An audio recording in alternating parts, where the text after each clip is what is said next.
श्री स्वामी समर्थ. मित्रांनो, स्वागत आहे आपल्या चॅनलवर.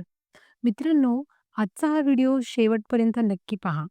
कारण आज आपण अशा एका अत्यंत शक्तिशाली आणि दैवीय वनस्पतीबद्दल सविस्तर माहिती जाणून घेणार आहोत, जिचा प्रभाव थेट तुमच्या नशिबावर, पैशावर, आरोग्यावर आणि मानसिक शांततेवर पडणार आहे.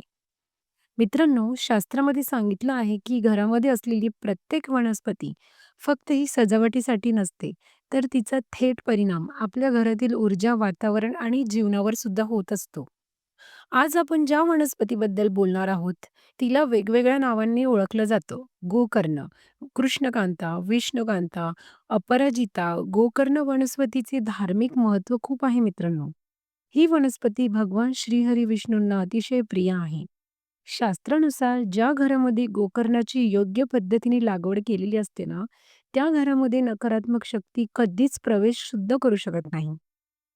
या वनस्पतीमुळे घरामध्ये सकारात्मक ऊर्जा वाढते.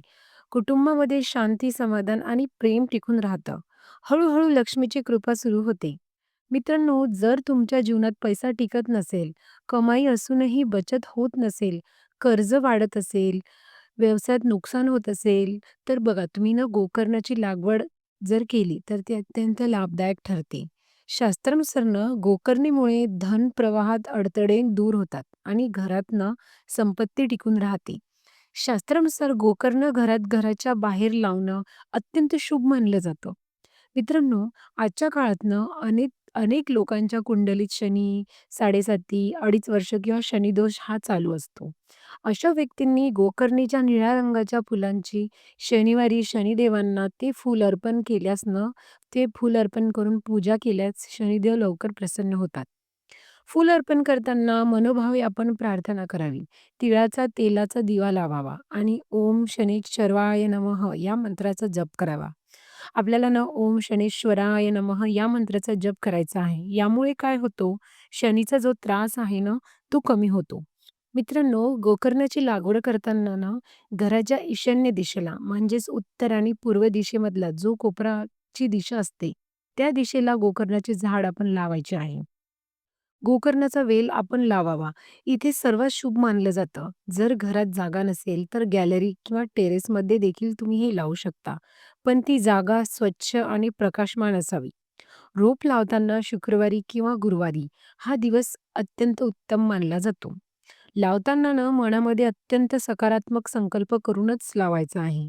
हे गोकर्णाचं रोप आपण जेव्हा लावणार आहोत ना, मनामध्ये आपण सकारात्मक संकल्प करता करता हा रोप लावायचा आहे.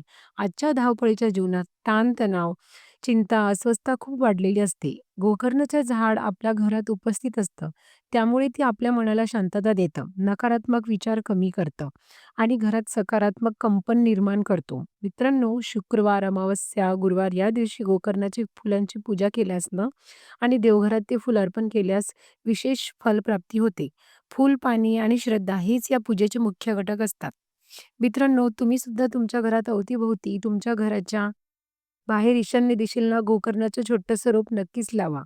तो वाढला आणि उत्तम सुंदर फूल असेल, फूल येतात ते महादेवाला आणि शनिदेवाला आणि भगवान विष्णूला अर्पण करा. श्री स्वामी समर्थ.